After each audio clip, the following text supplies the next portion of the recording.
Welcome to Shift, an exclusive podcast by DSN. I'm your host, Blake Mallon, and this is where high-performing entrepreneurs and experts share their most powerful shifts in mindset, skill set, and strategy to help you accelerate your business and amplify your impact. I challenge you to be present, open your mind, and let the shift begin. Welcome to this special edition of Shift, where we delve into one of the most essential tools for growing your business in today's digital landscape, social media strategies. In this episode, we explore how to use social media to create value-driven content, foster trust, and drive meaningful engagement with your audience. Why are social media strategies so critical? Because in a world where connection happens online, mastering these skills can expand your reach and amplify your impact. Today, you'll hear from some of the brightest minds in the industry as they share their unique approaches and strategies. Sarah Robbins shares how authenticity and consistency spark meaningful social media engagement, turning conversations into business opportunities. Ellen Ludwig explains the transformative power of Reels for audience growth and doubling her business through video-driven content. Nick Martinez offers insights on creating more value than you ask for, building trust through consistent, engaging content, and fostering organic growth. Robin Packard highlights the evolving role of social media in recruitment, blending digital strategies with personal connections. Tamara Sweesey reflects on the personal side of social media, encouraging self-worth and belief while sharing her journey authentically. Each of these guests provides actionable insights and powerful strategies to help you leverage social media for business success. Whether you're looking to refine your approach or explore new tactics, this episode is packed with the tools you need to thrive in the digital age. We're going to really think about giving great value. So let's say that you're in weight loss, okay? I don't sell weight loss, but let's say that you're in weight loss. What are things that you can talk about to build an audience, right? Because if you want to sell something, you need more people to sell it to. So when you sprinkle in the post, they're like, I'm going to try that, right? How do you build an audience? By giving value. So what types of things are they interested in? Well, they probably want to know how to get their water intake. They probably want to know about how to get some high protein snacks. They probably want to know about, some healthy meals on the go, some travel tips, etc. Motivation, inspiration, education. And really when we're the place, here's the thing. When you're the place that people check on purpose, you don't have to worry about changes in the algorithm, right? People are going to be like, I want to see what Blake posted today. I always love what he posts. So what did he post today? They're going to check you out on purpose. And that bypasses a lot of how did the algorithm change in my favor? If people know that you're going to give them value, but we also know people do business with those they know, like, and trust. So when you sprinkle in maybe 1 out of 10 posts, right, that post about your product, or maybe it's just even subtly selling, maybe you're using the product in your stories, right? And you're talking about something else, then they're like, I view you as an expert in this arena, or somebody that I even just trust in this arena. I'm going to ask you, what is that? So it's really just kind of changing the way that we think about social media. Listen, I get why people do it. We do it because it feels good, but it actually doesn't work. We're checking off on a to-do list that we've talked to our business. But the definition of insanity is when we do the same thing over and over again, and we keep getting the same result. So it's truly about giving great value. I wrote down as you were talking, Sarah, become the person whose account people want to go to. I think it's, Yes. it's so simple, right? But if you're the person that's pushing out the right content to the right focus, and people are searching you out to say, hey, I want to see what Sarah, that's great. I mean, that's going to work for any algorithm on any platform. How much of this has to do with this whole niche conversation, right? The last 3 years, I feel like every social media expert, you got to find your niche. You got to know exactly, who they are. You got to know exactly what they want. You got to craft your content to speak to your niche. If you're everything to everybody, you're nothing to no one. What's your take on this whole understanding your niche conversation? What does that mean? What guidance are you giving to your community around this topic? Yeah. Well, it's so interesting because I've heard so many social media marketers, they're like, niche down so much that you're only talking about one thing. And I was like, man, my social media would be so boring if I was just talking about the one thing that I sell. But we have to keep in mind this. we don't just sell products, we also sell an opportunity for people as well. We showcase it, right? So I can focus on being on the entrepreneur life, the work at home mom life, right? And again, like just sprinkling it in as we go. I always say your product is one solution to somebody's problems. One, right? So again, keeping that in mind as we're serving our audience with great value. But again, if I was selling weight loss, I'd be thinking about, if my goal is to get people inside of that niche, what type of content would they enjoy? How could I? This is the question I always ask with social media. I always say, how can I make his or her life easier or better today? And that's the question that I ask every single time. I always say, pause before you post. And if you can't answer that, and it's about making you feel better, like you checked it off the list, back to the drawing board. Your product is only one solution to the problems that person is facing. So how can you make their lives easier or better that day? It's a great question. I've watched and participated in a lot of trainings and courses and experts, and I've never heard anybody simplify it down to just that one question. When you're talking about problems for your community, do you know and actually just list like, hey, here's the top 10 problems that our target niche is looking for? Like, is it that specific for what you're teaching, or what's your take on understanding? Like, if someone's hearing this for the first time and wondering, what are those problems? How do they begin to answer those questions? I think a great thing to do is polling your audience, and asking them, what type of content do you like seeing from me? Why did you start following me in the first place? And also too, I think it's called Answer the Public. Like when I'm looking to create a new YouTube video, et cetera, it's like you can type in a topic and it tells you the most common questions that people are asking. And you can actually build content from there, which is so powerful. But it's really thinking about it like, who is your avatar? Who is your average customer? What types of things that would they be interested in? Another thing that I teach people to do is checking their insights on social media. Now, if you don't know how to do that, okay, because I always want to speak to the person who maybe is like, what does that even mean? You go and do a little YouTube search, how do I check my insights on Instagram or even Facebook, right? And if you change your profile to professional mode, which again, you can Google how to do, that'll teach you how you can check that. And it's really interesting because it actually shows you two things. Number one, who's following you and where do they live?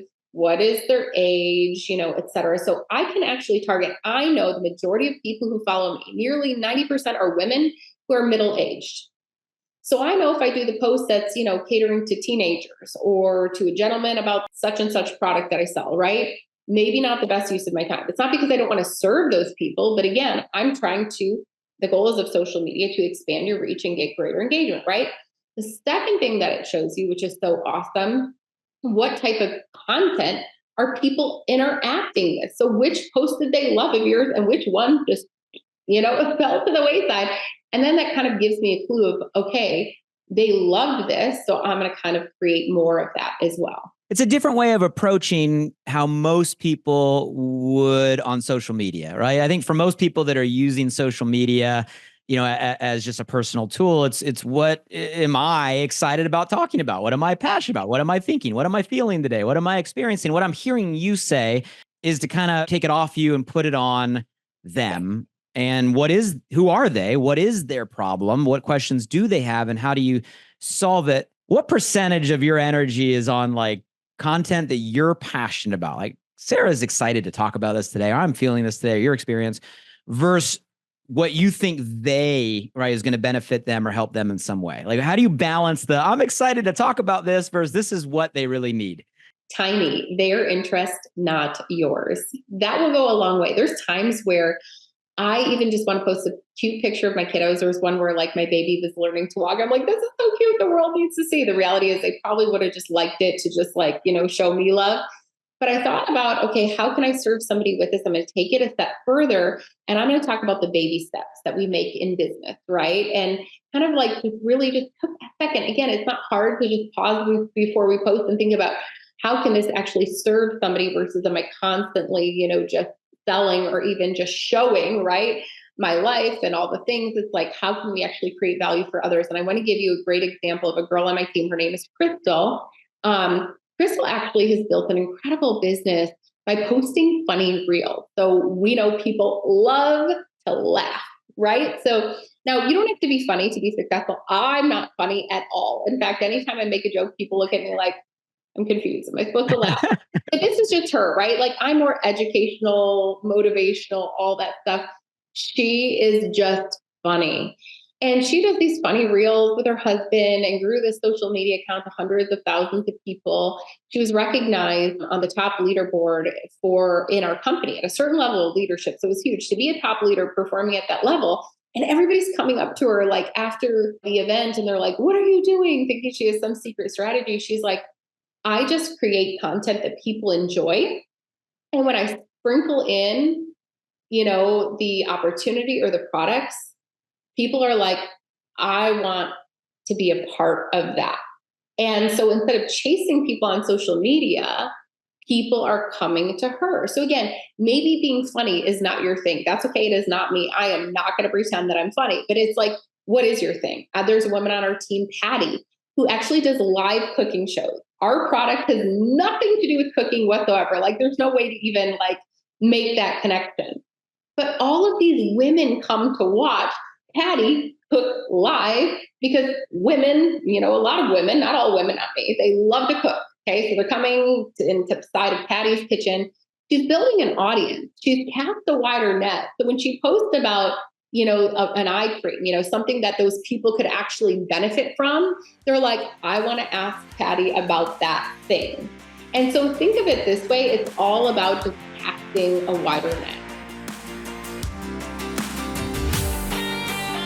From your vantage point, like what have been some of the largest shifts that you've seen in just this channel, right? This industry, this style of marketing, today versus previous years? Yeah. Well, I mean, just starting out, the biggest thing was, it's all been social media. Everything that I have done is 100% on social media. So that's why I loved this business. I didn't want to so I don't do any face-to-face stuff. So when I first started, it was just, everything was on Facebook. And, I was just doing, on Facebook and videos, so we're still in videos. It's always been videos, you guys. It's like, I was doing all these videos. I would do like all these workout videos just to attract people, but I on Facebook. So that was, the first thing. And then, Instagram was always just a platform to, for people to post pretty pictures on. Right. Mm-hmm. And then comes, oh, well, people are really shifting over to Instagram. So I think we need to learn this new platform. So I learned, got on Instagram, figured out how to do that.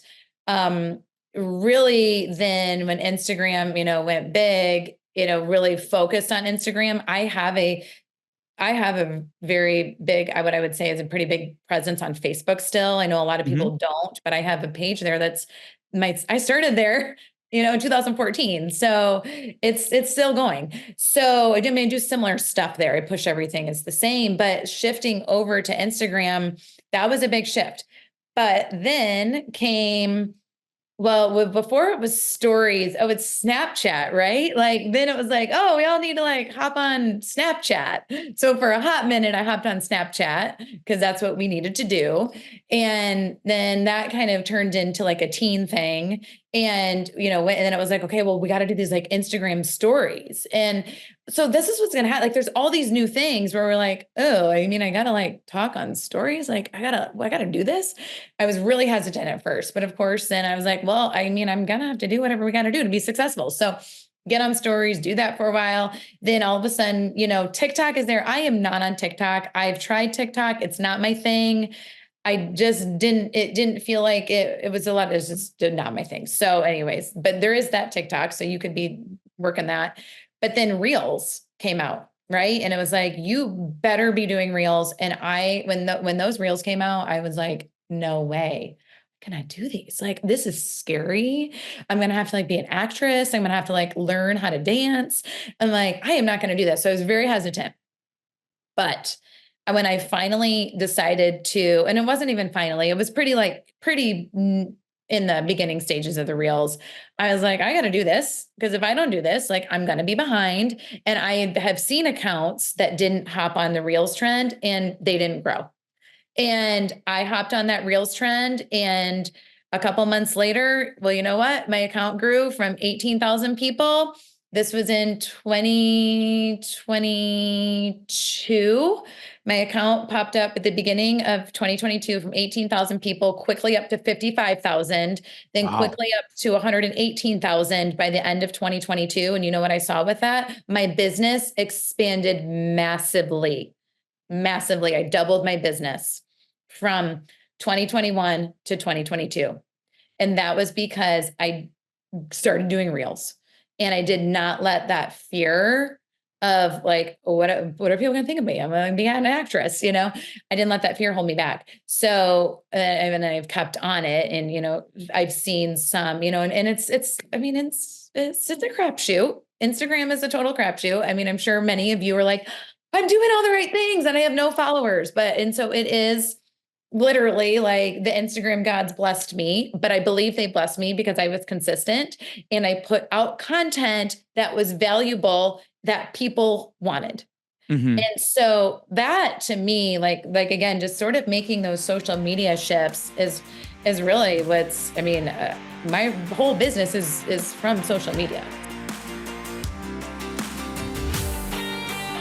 I want to extract real quick and highlight, guys, there's huge lessons in the experience that Ellen just shared. Because looking back, it might have been Facebook to Instagram, and, Instagram maybe to TikTok. You did the jump or you didn't make the jump, or post to Reels, like all these things, Snapchat for a hot minute. But here's the truth.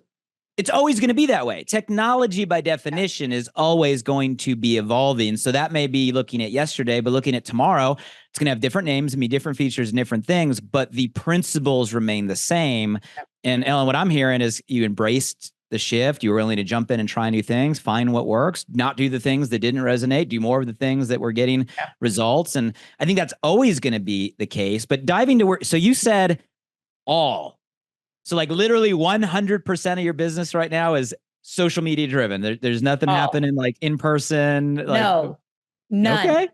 100%. None. And you said platforms. You're saying for you, it's like Facebook, Instagram right now? Facebook, Instagram. Yeah. My Facebook page definitely took a hiatus for a while, and it's like really picked up. I don't know. All of a sudden I'm like, there's people on Facebook.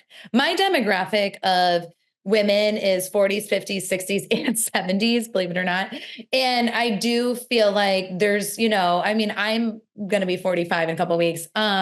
So happy birthday coming up. Yeah. Thank you. I still feel like there's that older generation that is like still on Facebook. So don't ever disclude it. I mean, if it worked for you in the past, maybe it may work for you. So I mean, you knew your demographic just like that. How important is understanding a niche, so to speak, or a demographic or positioning? Is that important in our approach on social media? Absolutely. That is definitely another shift that I made, is talking to my ideal client. You absolutely need to know everything about your ideal client. Okay. It's like, who is she? What does she want? What does she think she needs to do? What does she actually need to do? What are her desired results? What are the results that you're actually going to get her? Okay. It's like six buckets, about 5 or 6 buckets. If you take the time to go through your ideal client, and in nearly every single post, you're talking to your ideal client, she's going to come to you, or he's going to come to you, whoever it is, he, she, whatever, it's like, why, whoever you're selling this cup to, like, who is that? Like, why do they need the cup? What's the cup going to do for them? All the things you need to know that. And if you don't know that about your client, then, or your potential buyer, you're missing the mark, because then you're trying to you're just like casting this like wide net to everyone, instead of talking to the one person that's like, oh yeah. I mean, the way I look at it is either they come across my reel comes across or my post, whatever it is, comes across their feed, and they're like shaking their head and they're like, she gets me. I need this. She knows exactly what I need. Or they're at home and they're like, oh, I'm like not feeling really good. I need to like lose weight. Like, oh yeah, there's that girl on the internet. Her name is Ellen Ludwig. I need to go find her and I need to go reach out to her. I mean, beautifully put. And when you were explaining that, you kind of put the visual in my head of if you're just blasting content out in any direction for anyone, it's kind of like you're being a floodlight. But if you know who your target demographic, your avatars, you're saying your ideal client is, you kind of take that energy and focus it as a laser, right, to who you are going to support. So is that the way you think about creating content? So you answer these buckets you just eloquently gave us, and now you're going to create your reels or your posts or your stories. So are you literally thinking about the answers to those questions when you're creating that content? What does that look like for you? Always. So it's like, I know my client, she's in her 40s, 50s, or 60s. She is like, going through these like, different perimenopause, menopause stages of life. I know what she's struggling with. She's struggling with belly fat. I know she, is probably doing too much cardio. She's probably not lifting weights. She probably thinks she doesn't need to eat carbs. She needs more protein, but she doesn't know how to get more protein. So all of these buckets. So what did I do?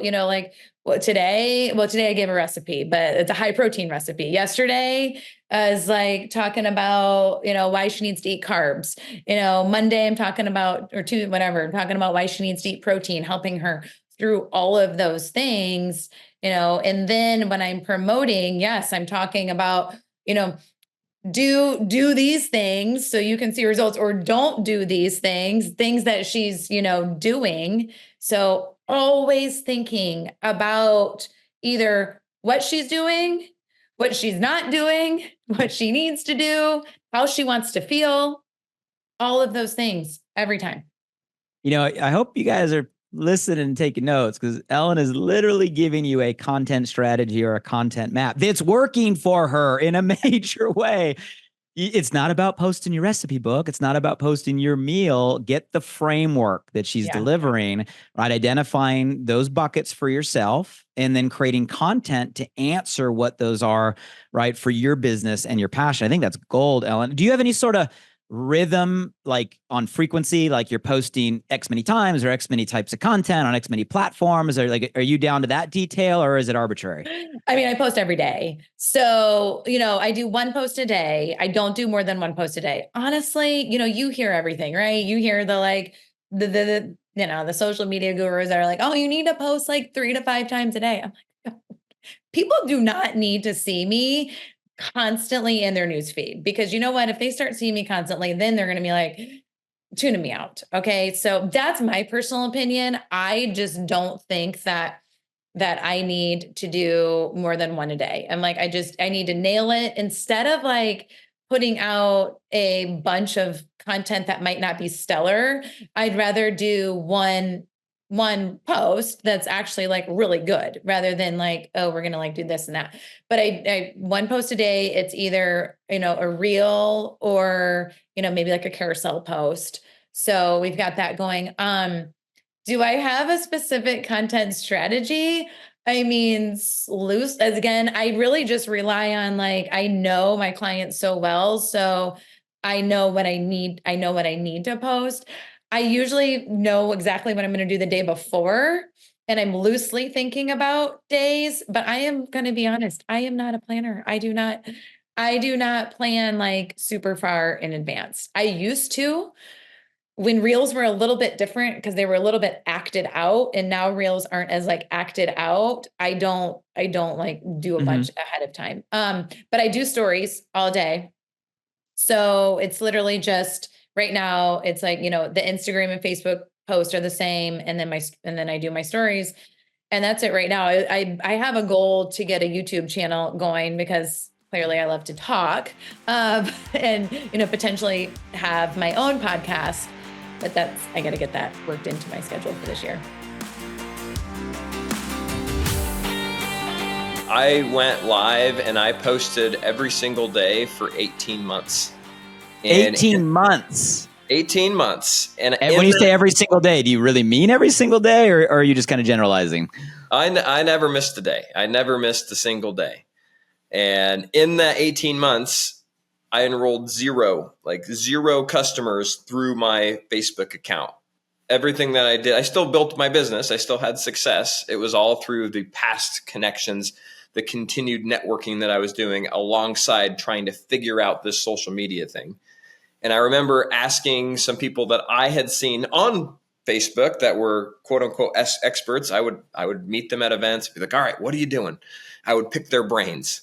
I remember coming back from an event with somebody that had a massively successful page, and we got stuck in Denver for a few hours, and I had lunch with this guy, and I literally just grilled him with questions. How do you do this? How do you do that? I would hear what they did, and then I would go apply it. And then it would work a little bit. Then I would tweak it. Then I'd find something that people liked. I'm like, oh, they like food. They like cookies. I'm going to do that again. And I just did that over and over again. And finally, 18 months in, I got my first actual bona fide Facebook customer. And because of that, I continued. And then I got a couple more. And then next thing I knew, it just took off. So 18 months showing up, not just posting, going live every single day. I mean, that in itself is a heroic effort. Before you got your first customer, then finally things started to happen. I don't think that was luck. I mean, I think if any of us do anything consistently every day for 18 months, we're probably going to get better at it. We're probably going to learn from it. All right. We're probably going to dial in, find our voice, find our audience. All that stuff is going to happen naturally if you just put in the reps. So I don't think it was luck or a change in environment or a Facebook algorithm. I think it was probably all the things coming together. And then boom, fast forward to today. Is it still working for you today? Is business still being generated today, right here now, mid 2024? Is Facebook still kind of the place that you're generating the numbers you're still generating today? Absolutely. I mean, some would say Facebook's, oh, that's old news. It's dead. I don't believe it. There's still millions of people who are sitting on Facebook just waiting for somebody to come along and change their lives. So I'm curious, what directive or guidance or perspective can you give to the newest person starting their direct selling journey today that doesn't have an online presence? Maybe they have that couple hundred Facebook friends or Instagram connections, but they're hearing your story, getting inspired and willing to show up and do something. What's kind of the tips? What's the guidance? Where do I begin? You know, if I'm inspired by this conversation and want to build to the results that you're getting. I look at it as kind of twofold. You have where you're at right now and what you have currently that needs and wants what you have, and then what you're creating in the future. So everybody starts from somewhere. When I got started, I did not have a network, like I said. So I went out and found the network, right? When my daughter started to get to an age where I could not continue to foster and grow that network, I went and created another one. So it doesn't matter where you're at today. The question is, what are the current resources that you have and how can you tap into those? Hopefully the project that you're in, the company, the products that you're working with, you better be in love with them, right? You better be excited about them, because if you're not willing to share it with your mom, your dad, and your sister, you might be doing the wrong thing. I don't want to say that, but it's true. I was most excited to call my mom, my dad, my sister when I got started, because why? They needed what I had, and they still use our products today and are very successful with them. So make sure that it's something that you're excited about and passionate about. If that's the case, you're going to start with the people that are at arm's reach. I believe fully in quote unquote belly to belly today as much as I did 5-10 years ago.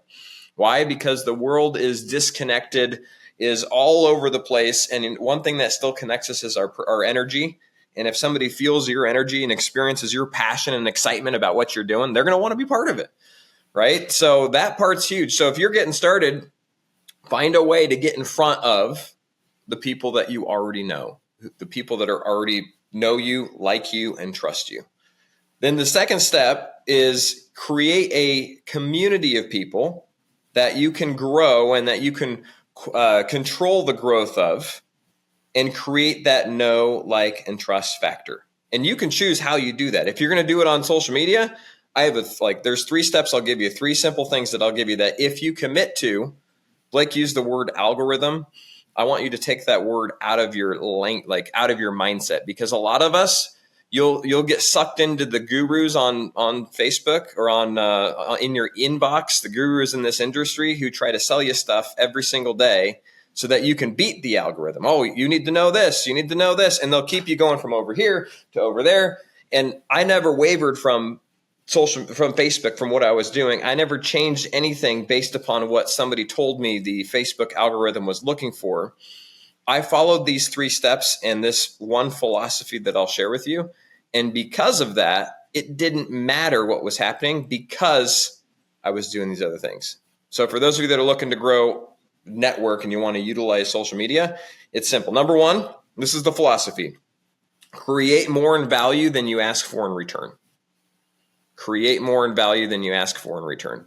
Most people want to be like, oh, I want to be an influencer. Well, if somebody has the title or has influence, that means they have a network of people that know them, like them, and trust them. They gave value to those people in some form or other to create that influence.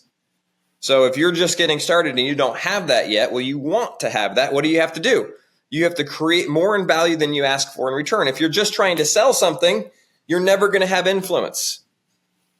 If you're educating, if you're inspiring, if you're entertaining, if you're creating this environment that they can't wait to open up their phone and see your story on Instagram, or if they can't wait to open up their phone and see your most recent reel, or if they can't wait to, they look for you. Why? Because you connect with them. So that's the value that you're bringing. I mean, you're going to have to figure out what that is and how you're going to share it, how you're going to showcase it. Okay. Now the mechanics, that's the philosophy. And if that is at the top, it doesn't matter what the algorithm is, because the algorithm is designed to connect you with people that are excited about you and create community, create connection, create this like stickiness. Okay. It will all take care of itself. But 3 fundamentals. These are simple. Number 1, post. Number 2, grow. Number 3 is engage. So post, you just got to be consistent. You got to put out content and you got to be consistent. Is it a reel? Is it a story? Is it a static? Is it a live? I don't care, as long as you're doing something every single day. And everybody starts somewhere. You might be like, Nick, I'm 65 years old. I don't know how to post. Or you might be, Nick, I'm 30. I'm not going to put up a static post. I'm only doing this. Well, you got to know where you're at, and then you just have to level it up a little bit. Do something every day, and then do a little bit more that challenges you or that forces you to create something new. Okay, that's the first thing. Daily, consistently. That's something that's non-negotiable. In the beginning, Blake said, I'm committed to my business. I'm committed to where I'm going, and that doesn't waver. It doesn't matter if I'm on vacation. Well, guess what? I'm sharing what I'm doing on vacation. It doesn't matter if I'm with family. I'm sharing my family. I'm authentic. Okay. Second thing is grow. Find a way to grow your network on a daily basis. If it's following some new accounts on Instagram and communicating with them, if it's adding 5 friends on Facebook. The one reason I love Facebook is you can control who you're friends with, and there's millions of people out there that are looking for human connection, right? There's 100 different ways that you can grow. Google it, how to grow my following on social media. I'm telling you, you're going to see tons of different opportunities. So the second thing is just create some sort of consistent action that you're taking in order to expand your network on a daily basis. The third one, and this is, you could say they're all the most important. This one is important too. It's engage. You have to engage with people. And this, like, post, grow, and engage. Engage is simple. Just go say hi to people. Just be human. Just go love on people. I call it scroll with a purpose. If you go like this and you scroll and you're like, with purpose, what are you doing? You're actually communicating. You're not just looking. You're not just clicking on ads. You're not just clicking on all the stuff Facebook or Instagram puts in front of you. You're actually going to the people that are real people that are following you, that are friends with you, and you're engaging with them. Oh my gosh, I see you're on a trip. How you having fun? You're having real communication. You're going into your message. You're going into stories. Instead of just clicking through stories, you're commenting. You're into their inbox. You're having a conversation. Why? Because now they feel connected with you. You're connected with them. It's a real human condition. It's a relationship, and you're growing that know, like, and trust factor. So, Blake, in 5 minutes or less, those are my tips. It's so good. It's so good. Got to start with the right mindset always. Are you giving more value than you're asking for in return? That alone is probably going to wake up some people out there, right? Be honest with your answer. Be real. And then a 3-step framework. I love it. Post daily, consistently. Even if it takes 18 months before you see a result, like Nick's story. Post, show up, grow, have some thing you're doing every day to grow. We all can figure that out, or we can Google it, or we can ask our upline or our mentor, our system, whatever platform we are, and engage. We're not posting and ghosting. We're creating relationships. We're having real conversation. Nick, so simple. So simple. And I know it works because I know your numbers. I know what you're doing and what you're duplicating. But I love the way you simplified all of that down in steps that all of us can take, no matter where we're at in the journey. You have to share your struggle or no one can relate to you. You have to be authentic. You have to put yourself out there, or again, no one can relate to you. And picture perfect is not attainable, not real. People can spot that fakeness right away, and they don't want that. So I just had to start like really making sure, like, do people know me? Can you feel who I am through my social media? And that was a struggle, and it took a while to get it right. And I'm not saying it's still right today. It's, always evolving, but that was, again, some more baggage that I just had to lay down. Like, okay, because no one's purchasing from you. No one's joining your team. No one's going to let you lead them if they don't feel like they know you, like you, or trust you. Well, in the old days, if we're out walking up to 10 people and, but I, like I said, I started on a ranch. I had to use social media to help build. I had very few friends even in the beginning on social media. And I had to radically change my thinking on that too, and start really putting myself out there, which is hard because when you put yourself out there, your authentic self, it leaves you open for judgment. It leaves you open for criticism, all the things. But, it's also how you find your people. It's how you find your community. It's how you find the ones that are going to be, in your tribe. I love the way you said that I want people to feel who I am through my social media. I think that's great, right? And it's a great way to kind of frame a question for all of us, is what I'm putting out, showing people and allowing people to feel who I am. I think that's great. I've never heard it quite put, that way. And as you're talking about this image of perfection, right? That is kind of a feeling in the world of social media the last few years. And it is a highlight reel, right? And everybody, even as authentic as we try to be, as real, right, as we try to be, and I agree with you, that's what works. Still, when you scroll through your Instagram or your TikTok, it seems like you're seeing everybody's best, everybody's kind of highlight, and it can lead to a feeling of, I guess, what's been called today, like this term of imposter syndrome, right? Where you're seeing everybody and you're seeing their best of 1%, and then we get in this comparison game of where you're at, and it almost has like a reverse effect. Instead of inspiring, right, it kind of pushes us back or keeps us down. What are your thoughts on that? Did you experience that yourself? And even more so as you're leading your team, like, do you see that as a real issue? And what guidance do you have for people that are maybe being disempowered by what they're seeing online? Yeah, I just, like I love to say, real is rare, fake is everywhere. Just go be your authentic self. And definitely there's that imposter syndrome. I've several times experienced that. I had a girl tell me, I went to this Instagram training, and she said, because I said, well, we were talking about different pillars of our social media. And I said, well, that just doesn't feel like me, or whatever. I feel like, an imposter. And she said, well, just know that real imposters don't worry that they're an imposter. Just go do your thing, and for some reason, and she said it with much more finesse than I just did. Mm-hmm. But, that did help me. And I do think that is, the newer person or the lower level, when they're building, that is a big, because they go from, just posting whatever on social media to start like building this strategy.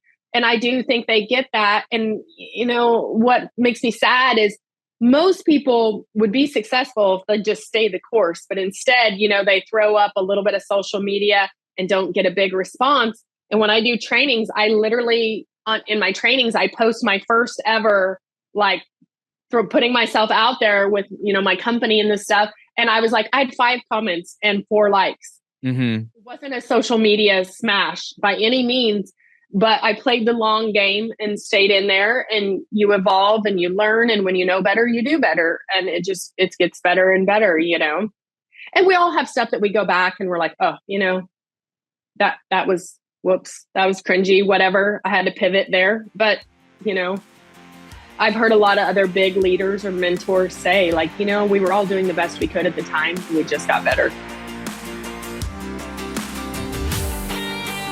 I know we're talking a lot about social media, and that makes sense. I mean, the last more than few years, right? That hasn't been a thing. It's kind of been the thing. Obviously, through kind of the strange pandemic period, it was like the only way. For you and your business and your acceleration, getting to where you are today, would you say, looking back, social media was the main strategy, the primary strategy, the only strategy? Like, what component and how did you utilize it then, and how are you utilizing it now? No, I think social media is a part of what we do. I still think it's crazy to me because some of my biggest leaders still came from face to face, or it's just someone that I thought of or had built that relationship with, not in social media. I think just the world has changed so rapidly in the last few years. Social media has exploded. Not that it hasn't been there for a while, but it's definitely changed the game. I guess I like to say I try to be very multifaceted. That's part of it, but that's not all of it. There's still so much personal stuff that has to happen in what we do, especially with recruiting. I've just tried to really evolve on social media because that's where I feel like we can reach the masses faster. Mm-hmm. But, people that only want to sit and, I don't want to say hide behind social media, but if that's all that they want to utilize, some of the very best people continuing that I recruit to this day weren't from social media. So if you're starting like a brand new person today, let's say I'm just getting started in your community, what path do you put me on? Do you put me on a path on social, on content? Do you put on a path talking to relationships and kind of the in-person? What directive are you giving and finding most successful today? I wrote out a playbook that I felt like was for the brand new person to kind of be multifaceted. I'd be like, look, to me, what I want to see in a brand new person is I want to see their confidence get built immediately. I don't want them go get immediately kicked in the teeth and be like, well, I'm done. The best way that I found to get their confidence, obviously start in their warm market with their friends and family. And I say, look, sometimes your friends and family, they're the easiest and sometimes they are the worst. Let's start with the easiest and get a little confidence. Like, I want to see them get some wins there because then I can see their confidence, really go up from there. So I'm like, let's start getting some content put up. And I live and die by the motto that a confused distributor does nothing, an overwhelmed distributor does nothing. So I really try to keep my onboarding very, very simple, very, very clean, with simple action steps and simple goals. So that way that, we get small wins. And I tell people, when you're starting, the whole time you're doing this, you're going to probably do the same amount of work. It just matters on the way you deliver it. So if it's a post or if it's a phone call or if it's a Zoom, whatever, but just know each one of those has a higher success rate than the other. There's tiers of what always, like a face-to-face is always going to be more successful than a post on social media generally, on your return rate. So I just say, if you're going to do the same amount of work, pick the delivery method that's going to get you the most yield, which face-to-face or a Zoom call or whatever. And, then when you're dropping down into like getting into people's messenger or down into an email, something like that, a text. So to me, I just like, right off the bat, I would love to see them get some wins, get some confidence so that they can carry through. I love that. So what I'm hearing you say is there's kind of like an order or a priority of communication styles. Exactly. Based on the results that we all want to have, a victory, a win. And you kind of tossed out a few of them there. How, if you were just to prioritize, like, this is the most effective, A, B, C, D, E, like, what would your priority be in terms of just communication? Well, I'm always going to say face-to-face. And I know that's so old school and not always possible in the world we live in. But even if we're doing it, on a conference call or whatever, where we can see. And I think that's because it's not that I can't be well worded. And, we all project our own strengths and weaknesses on other people. It's not because I can't be well worded. It's because I'm so busy. I'm often don't take the time to be well worded. I just know with me and my heart, people feel it the most in a face-to-face setting or where we can see each other, because then you'll hear the tone of my voice, or my passion for something, where if I'm to type something out, you're just not going to get that. So to me, that's always going to be the best. You're always going to get the highest return rate and excitement when you're talking somehow face to face. And then when you have to drop down into written, unless you're just very, very well written, I know Chat GPT, all the things now are helping people. Everyone's turned into like this, master of communication. But I just think I literally am like, you're going to do the same amount of work. Let's do what the best return is for the brand new person and get some experience. No, I love it. And I agree 1,000%. I know if you're listening right now, it might sound simple, but this is huge. You can have huge impact on your business. And what I'm hearing Robin say is you want people to feel your energy, feel your passion, feel your belief, feel your confidence. And there's no way to transfer that in text. Doesn't matter how eloquent you are or how many times you prompted ChatGPT, right? So Right.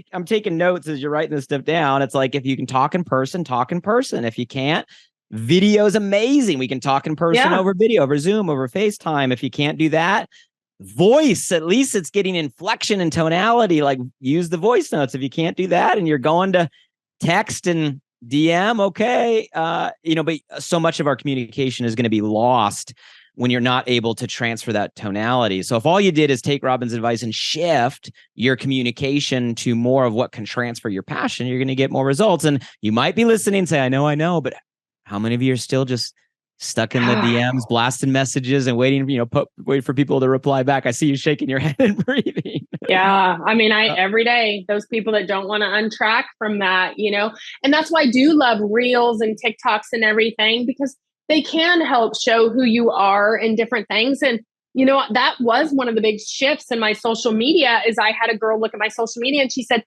well, and this was years ago, she said, you have this very stoic boss babe, very harsh business personality. And I mean, it was crushing to me because I am a high functioning introvert. And it was, it really was a blow, because I was like, gosh, that's really what people are taking away, because I'm really good hearted. I have huge empathy for people, all the things. But that's what was coming across on my social media. And so that, that's why I like lives and reels and different things. And that's when I was like, okay, I got to show these people my real personality, because I mean, I am this like hardcore business girl, but at the same time, I'm also like a 12-year-old boy sense of humor sometimes that's ridiculous. So, we just gotta put our real personalities out there. And I do like the live, the influencer style movement. It's letting people see who you are, but some people are so afraid to put themselves out there, they just will not take that step. They want to stay in those DMs, like you said. Give me a story or a moment where you were in that transition, kind of finding your voice, taking off the filters, taking off the mask, testing all these different sides of you out there. Like, tell us a story that kind of reaffirmed that, going that direction was the right way for you. Oh my gosh. Well, first off, I have to say I was inspired by one of my sideline sisters, one of those ladies I looked up to that I had mentioned when I made it to Leader Summit. I thought, wow, she's being really goofy. Like, if she can do it, I can do it. And, since then I'm actually in my office, I'm looking at all of my props and my weird things that I've gotten over the years. And I mean, really just like going live on Instagram with, thousands of followers that you don't know. And it can be nerve-wracking, but I just would do the weirdest things and people loved it. And they were like, they're not getting that entertainment at home, especially from someone that would actually talk back to them, right? Like, they might get that from a TV, but if I'm having those personal connections and relationships with these people, in addition to that, not only am I like the goofy, entertaining person that they enjoy following along, but I'm also a goofy, entertaining person that wants to be their friend and wants to connect with them. So I think that was like, the pivotal moment when I realized you can have both sides. And that's, I think, when you have both sides of being real and showing up, consistently showing up, but then also you can't you can't have this without this. So if you have the relationship side as well, that's when the success comes into play. I love it. And it's so true. And it's so funny that we even talk about this, right? Yeah.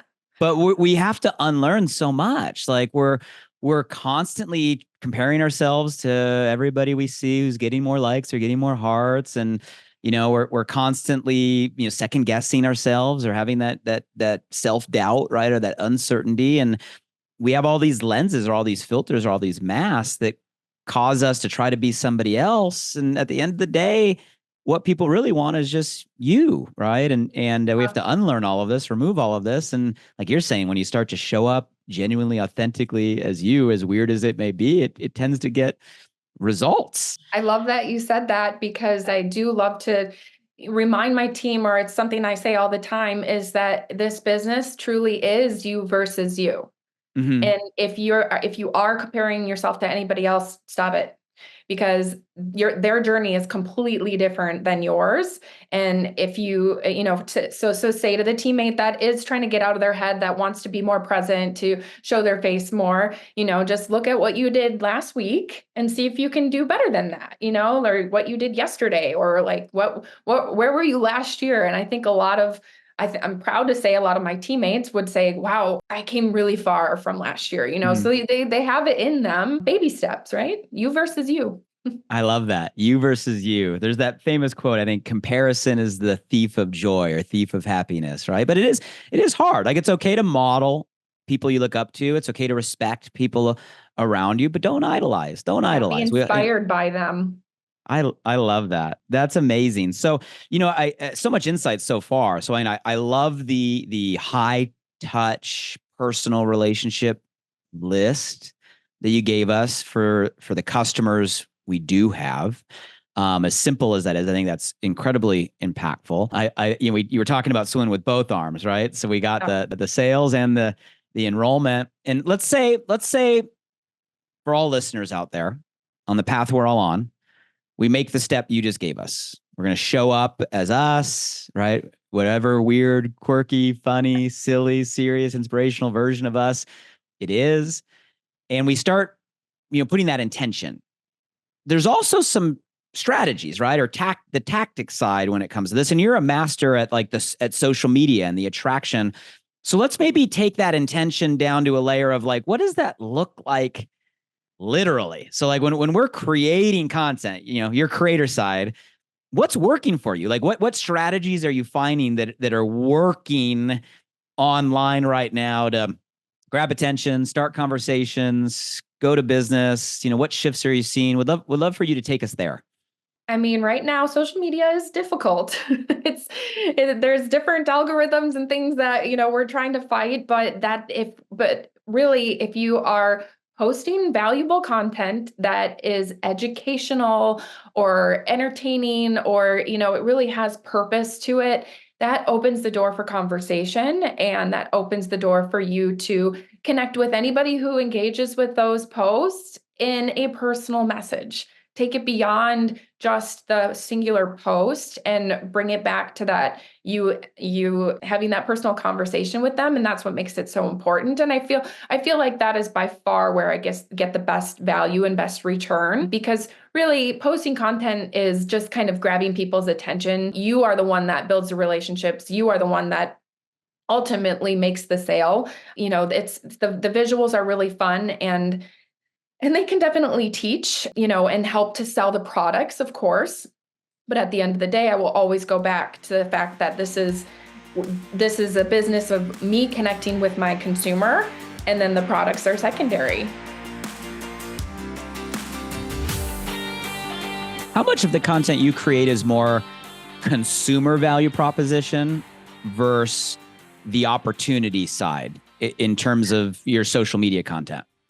I try to weave in the opportunity as often as I can, because you have to be reminding people all the time as well. So I've gotten away from that, actually. So I'm going to make myself a little note to get better at that again, because I used to be really great at it. But because I was so great at it, it taught me behaviors to get really excellent at talking about the opportunity in person. So on those direct conversations, those one-on-ones, I don't hesitate. I am offering the opportunity all the time, and I explain why. I give them value. So, making that content gave me the confidence to become comfortable with talking about the opportunity, which therefore was the best thing. It led to the habit. And so now I will coach my team. I'll say, I don't lead with the products. I lead with the opportunity. Anybody who orders from me, they're going to become my friend. And my main mission is to offer them the opportunity, because I'd be silly if I didn't, because this is, that's what this world is all about. It's giving people the opportunity to have exactly what I'm doing, if they want to get weird too. I love that. And like you said, you never know when someone's going through a season in their life, and you might not see the whole picture, and they might have their back against the wall or want something different. They might be looking for opportunity, needing opportunity right now. And you can be that invitation, right? You can be that open door.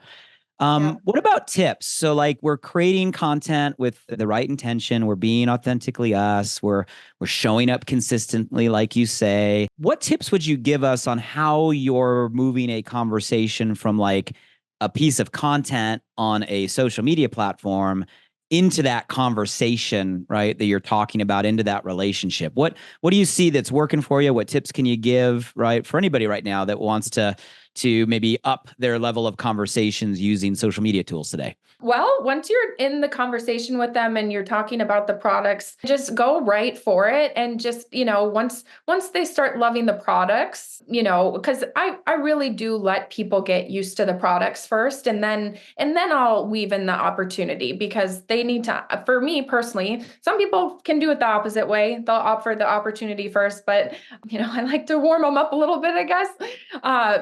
But what I do is I'm just really straightforward, and I just say, you're loving these. Have you considered doing this? And I give them reasons why. Or, you have to give examples. You have to give solid examples. You could make this, or this. You could have this opportunity. Do you desire travel? Ask them questions, get to know them. And then based on becoming friends with them, truly connecting with them, you're able to understand what they would desire and why this business would be a great opportunity for them. And that comes with me just having the confidence to just go right for it and not beat around the bush. I'm very direct, and I think a lot of people appreciate that. And it did come from gaining the confidence to be that way. Where does that start? So let's say I'm on your TikTok or I'm on your Instagram. Are you starting conversations with everybody that likes a post, or everybody that comments, or just people that are reaching out in DM? Like, where does the conversation, even on the consumer side, where does that begin, right? Or where does that go from online right into an actual conversation? Is that in the comment thread? Is that in the DM? Are you reaching out and doing a Zoom call? What's that bridge look like?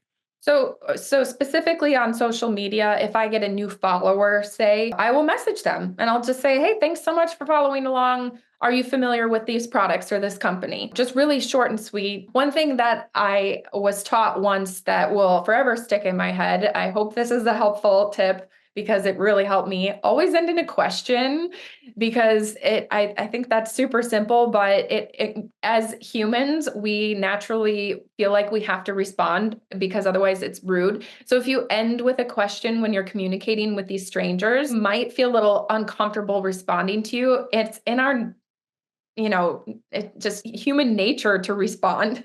So always end with a question. But yes, so if they're a new follower, if they like or comment, or, if they have a question on something, I will always respond on the post, but I'll even say, I'm going to shoot you a message as well. So I'll respond there, and then I will go back over, because that one-on-one personal connection, if you're not connecting with them outside of the thread of that post, it's not going to be as meaningful unless it's directly one-on-one with them.